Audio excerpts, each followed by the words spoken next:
Hello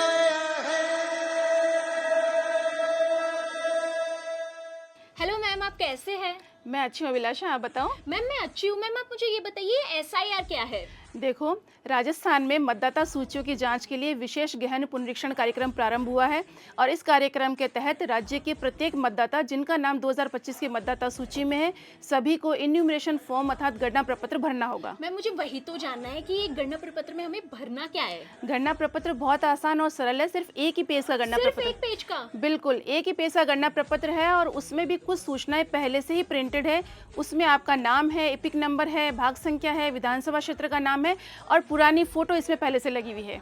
इसके अंदर enumeration form में ऊपर का जो कॉलम है उसमें आपको कुछ सामान्य सी जानकारियां स्वयं की भरनी है। तो मैम उनमें हमें क्या भरना है? देखो, सामान्य जानकारियों में आपकी जन्म दिनांक है, मोबाइल नंबर है, माता पिता का नाम है और यदि आप विवाहित हैं तो आपके जीवन साथी का नाम है और यदि इन सब के एपिक नंबर आपके पास उपलब्ध हैं तो वे भी इसमें भर दीजिए। इन्यूमरेशन फॉर्म में ये ऊपर का पार्ट है, नीचे के पार्ट में मैपिंग से संबंधित सूचनाएं भरनी है। मैम मैपिंग क्या होती है? मैपिंग देखो, राजस्थान में जो मतदाता हैं उनकी विगत एसआईआर की मतदाता सूचियों से मैपिंग कर ली गई है। जैसे राजस्थान में विगत एसआईआर 2002 में हुआ था या फिर देश के किसी अन्य राज्य में किसी और समय भी हुआ है, तो यदि उस मतदाता सूची में मतदाता का स्वयं का नाम है, इस स्थिति में इन्यूमरेशन फॉर्म में नीचे के पार्ट में बाएं भाग में वो सभी सूचनाएं भरनी है। तो अगर मैम उसमें मेरा नाम नहीं है तो? यदि 2002 की या विगत एसआईआर की मतदाता सूचियों में आपका नाम नहीं है और आपके किसी रिश्तेदार का नाम है, रिश्तेदार जैसे? रिश्तेदार जैसे आपके माता पिता, दादा दादी या नाना नानी हो सकते हैं, तो इनकी वो सभी सूचनाएं इसके दाएं कॉलम में भरनी है ताकि आपका उनसे लिंक हो सके। तो मैम मैपिंग से फायदा क्या होगा?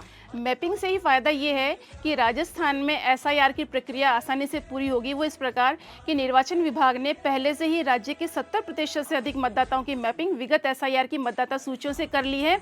इसीलिए इन सभी मतदाताओं को एसआईआर की पूरी प्रक्रिया के दौरान किसी भी प्रकार का कोई भी दस्तावेज नहीं देना होगा।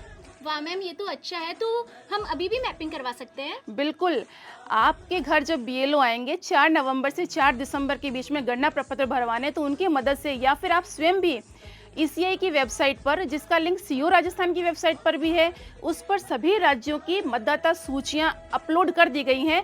आप वहां से भी देख सकते हैं कि विगत एसआईआर में आपका नाम किस सूची में है। तो मैम मेरे पापा आज से 10 साल पहले राजस्थान आए थे, तो क्या उनकी मैपिंग हो सकती है? बिल्कुल, वही वेबसाइट पर जाइए, वहां पर सभी सूचियां अपलोड की गई है, वहां से देखिए और मैपिंग करवाइए।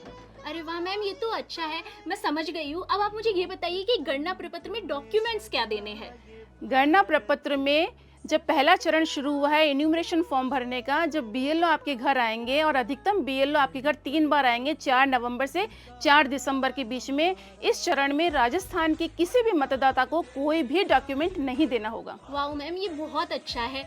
तो मैम अगर